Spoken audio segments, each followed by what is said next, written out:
हाज़रीन किराम, official secret act पर सदर मुमलिकत के दस्तखत, उसके बाद सदर मुमलिकत के साथ ऐवान सदर में मीटिंग और उसके बाद सदर मुमलिकत का वो ट्वीट जिसमें उन्होंने इनकार कर दिया कि उन्होंने ऑफिशियल सीक्रेट एक्ट पर दस्तखत नहीं किए। इन सब के बाद ताकतवरों के हलकों में बड़ी हलचल मची हुई थी। सदर मुमलिकत के साथ एक और मीटिंग अब की गई है और ऐसा जवाब जो है, ठोक कर जवाब दिया है सदर मुमलिकत आरिफ अलवी ने कि चंद घंटे में अब सदर मुमलिकत की जानिब से ऐसा इकदाम किया जाना है जिसकी वजह से इन हलकों में जो है, अभी तक सिर्फ हलचल मची हुई थी, अब इन हलकों से चीखों की आवाज़ें जो हैं वो निकलेंगी। ऐवान सदर में कुछ लोगों की हंगामी मीटिंग भी हुई है और अब ये साफ नज़र आ रहा है कि इलेक्शन की तारीख का जो मामला है वो खुली जंग की शक्ल इख्तियार कर चुका है। वहाँ दूसरी तरफ जो है, इमरान खान ने भी लोहा गर्म देखकर हथौड़ा चला दिया है और बिल्कुल मौके पर खेल है। अभी हैं तो इमरान खान जेल में, लेकिन उनके वकला जो है वो मुलाकात की इजाज़त है और फ़ोन पर बेटों से भी बात की इजाज़त मिल गई है। लेकिन अभी मेन पर जो खेल रहे हैं वो उनके वकला ही खेल रहे हैं और उनकी कोर कमेटी जो बनाई हुई है वो खेल रही है। और अब जो है वो सदर सरप्राइज़ देने जा रहे हैं। सदर को ये क्लियर मैसेज पहुंचा दिया गया इस मीटिंग में कि आपने इलेक्शन की तारीख नहीं देनी, लेकिन सदर मुमलिकत डटे हुए हैं, अड़े हुए हैं कि नहीं, इलेक्शन की तारीख मैं देकर ही जाऊंगा।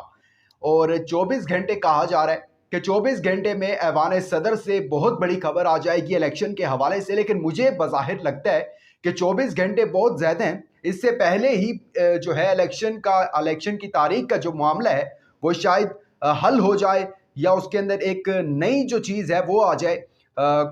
इसके ऊपर बात करते हैं, आपको पूरा इसका अहवाल देते हैं कि आखिर ये चल क्या रहा है, कौन उन मीटिंग्स में था, क्या बात हुई है और एक डील की ऑफर भी की गई है सदर मुमलिकत आरिफ अलवी को, वो क्या है। लेकिन आगे बढ़ने से पहले हमारे चैनल को सब्सक्राइब कर लीजिएगा, वीडियो को आखिर तक लाजमी देखिएगा, बहुत ये इंपॉर्टेंट वीडियो है और इसके अंदर आपको ये सब अहवाल मैं बताऊंगा। और वीडियो को शेयर करना और लाइक करना ना भूलिएगा। नाज़रीन किराम, इससे पहले भी सदर मुमलिकत डॉक्टर आरिफ अलवी के साथ एक मुलाकात की गई थी जिसका मैंने आपको अहवाल भी बताया था और ये मुलाकात जो थी वो DGISI नदीम अंजुम साहब के साथ हुई थी सदर मुमलिकत की। और ये मुलाकात भी ऐवान सदर में हुई थी और जो बेनतीजा निकली थी, बेनतीजा कैसे निकली, ये इस बात से पता चलता है इस चीज़ का कि जब उस मुलाकात के ठीक 1 घंटे बाद सदर मुमलिकत डॉक्टर आरिफ अलवी ने chief election commissioner Sikandar Sultan Raja को खत लिख दिया था कि मैं आपसे मुशावरत करना चाहता हूं, मुझसे आकर मिलें, इलेक्शन की तारीख देनी है मैंने। और अगले ही दिन अमरीकी सफ़ीर ने जो है वो मिलने की ख्वाहिश का इजहार किया चीफ इलेक्शन कमिश्नर से। लेकिन जो है निगरान वजीर खारजा ने उनको एडवाइस दी कि चीफ इलेक्शन कमिश्नर को कि आप उनसे ना मिलें। और उसके बाद चीफ इलेक्शन कमिश्नर ने, वो आपको याद होगा कि खत लिखकर खत का जवाब दे दिया था कि मैं आपसे कोई मुशावरत नहीं करना चाहता, कोई बातचीत नहीं होगी आपकी और मेरी, इलेक्शन की तारीख देने का इख्तियार आपको है ही नहीं और ना ही आपने देना है। अच्छा, एक मुलाकात तो ये थी और ये बेनतीजा निकल गई थी, ठीक है। और यानी कि चीफ इलेक्शन कमिश्नर ने सदर मुमलिकत को कोई अहमियत नहीं दी, उनकी बात को, उनके खत को कोई अहमियत नहीं दी। इन सब में जो है सदर के लीगल एडवाइज़र जो कि एक रिटायर्ड जज भी हैं, उन्होंने सदर को ये मशवरा दिया कि आपने जो इकदाम करना है आपने करें, जो मर्जी करें, आप इलेक्शन की तारीख दे सकते हैं, ये कुछ भी नहीं कर सकते, कोई जज, कोई ब्यूरोक्रेट, कोई ताकतवर कुछ भी नहीं कर सकता। आइन के साथ खेलेंगे तो मौजूद है, कानून मौजूद है, सब कुछ होगा इधर, आप इलेक्शन की तारीख दें, बेफिक्र होकर दें।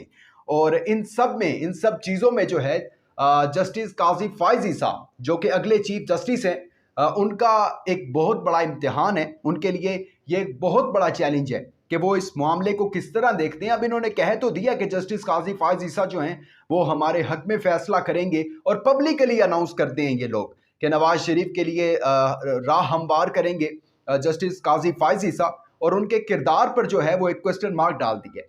ठीक है, मैं नहीं जानता या आप नहीं जानते कि जब वो इंसाफ के मनसब पर बैठे होंगे तो तब वो इंसाफ को देखते हुए फैसला करेंगे, कानून के तकाज़ों को देखते हुए फैसला करेंगे। और जाहिर सी बात है कि वो अब इतने बड़े ओहदे पर बैठते हुए ये तो नहीं कह सकते कि जो है आइन मैटर नहीं करता, यानी कि इलेक्शन जो है 90 दिन में करवाना वो आइन में है ना, ये मनगढ़ंत बात तो नहीं है, ठीक है, कि आइन मैटर नहीं करता और इलेक्शन में तरमीम जो है वो मैटर करती है, ऐसा बिल्कुल नहीं होगा। और इस तरह का जो है कुछ सहाफ़ी हैं वो कुछ कह रहे हैं ऐसा हो जाए, और पता नहीं इतनी तौफीक भी नहीं होती कि कोई सर्च कर लें। ये सहाफ़त करना या लोगों तक पैगाम पहुंचाना कोई छोटा मनसब नहीं है। अगर मैं आप तक एक न्यूज़, अजीज़ न्यूज़ के प्लेटफॉर्म से आप तक न्यूज़ पहुंचा रहा हूं, तो एक क्रेडिबल न्यूज़ पहुंचाना मेरी जिम्मेदारी है।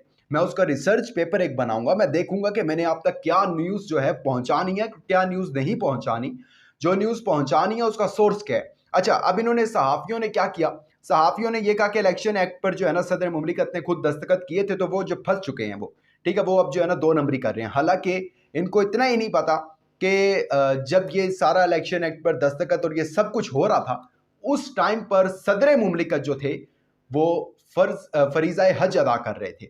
ठीक है, तो पता नहीं ऐवान सदर में कोई डमी थी सदर मुमलिकत की जिसने आकर वो दस्तखत कर दिए।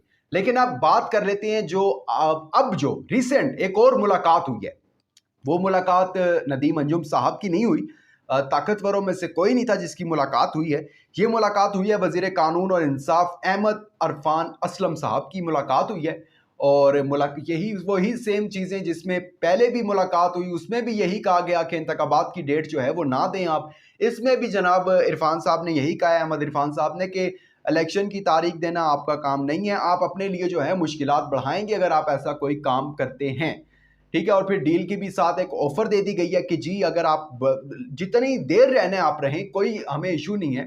ठीक है, आप जितनी मराहत लेना चाहते हैं हमें बताएं, हम आपको देंगे, लेकिन इलेक्शन के मामले के ऊपर ना बोलें। लेकिन सदर मुमलिकत ने एक दफ़ा फिर ये पैगाम पहुंचा दिया कि जिसने आपको भेजा है उसको वापस जाकर ये कह दें कि इलेक्शन की तारीख मैं दूंगा और आने वाले 24 घंटे जो हैं इसी के अंदर मैं दे दूंगा। तो बड़े डटे हुए हैं और बहुत अच्छी बात है ये। इसके साथ साथ तहरीक इंसाफ की कोर कमेटी जो है, जो कि इमरान खान की जिसे तौसीक हासिल है, उनके फैसलों को कोर कमेटी ने ये करारदाद जो है वो पास करवा दी है। ठीक है, जिसमें सदर मुमलिकत को कटहरे में लाकर खड़ा कर दिया है। सदर अगर ये कह दिया कि साथ अगर सदर डेट नहीं देता इंतखाबात की तो तारीख में जो है सदर के इस इकदाम को जुर्म तस्वुर किया जाएगा। ठीक है, अब एक तो ये करारदाद थी, ये एक मैसेज पहुंचाया गया था, लेकिन अब जो है तहरीक इंसाफ ने यानी इमरान खान साहब ने वो जो मैंने बात की थी कि लोहा गर्म देखकर हथौड़ा जो है वो चला दिया। एक खत लिखा गया, प्रॉपर खत लिखा गया, और उसके अंदर क्या कहा गया ये सुनिएगा। एक खत लिखा गया उसमें सदर मुमलिकत को कि आप इंतखाबात की डेट देना आपका काम है। दस्तूर का आर्टिकल 48 की शिक 5 सदर की जानिब से कौमी असम्बली की तहलील की सूरत में इलेक्शन की तारीख देने का पाबंद है। 90 दिन के अंदर आपने इलेक्शन की तारीख का ऐलान करना है। 1 महीना तकरीबन जो है वो निगरान गवर्नमेंट को गुजरने वाला है, इसलिए जितना जल्दी हो सकता है आप इंतखाबात की तारीख का ऐलान करें। अब कुछ हल्के ये कह रहे हैं कि तहरीक इंसाफ की तरफ से प्रेशर है सदर मुमलिकत पर, इमरान खान की तरफ से प्रेशर है, इसलिए जो है सदर मुमलिकत ऐसे इकदाम कर रहे हैं। और दूसरी तरफ जो है ये कहा जा रहा है कि सदर मुमलिकत डॉक्टर आरिफ अलवी जो हैं वो इमरान खान के साथ वफा निभा रहे हैं। देखिए आने वाले दिनों में क्या बनता है, लेकिन अब जो है वो सदर ये सारे सिनेरियो को देखते हुए लग यही रहा है कि सदर मुमलिकत डॉक्टर आरिफ अलवी बहुत बड़ा सरप्राइज देने जा रहे हैं, और ये सब तैयार हो जाएं इस सरप्राइज के लिए। आपने देखा, आपका बहुत शुक्रिया। अपना इंपॉर्टेंट फीडबैक देना मत भूलिएगा। दीजिएगा इजाजत। अल्लाह हाफिज़ नासिर।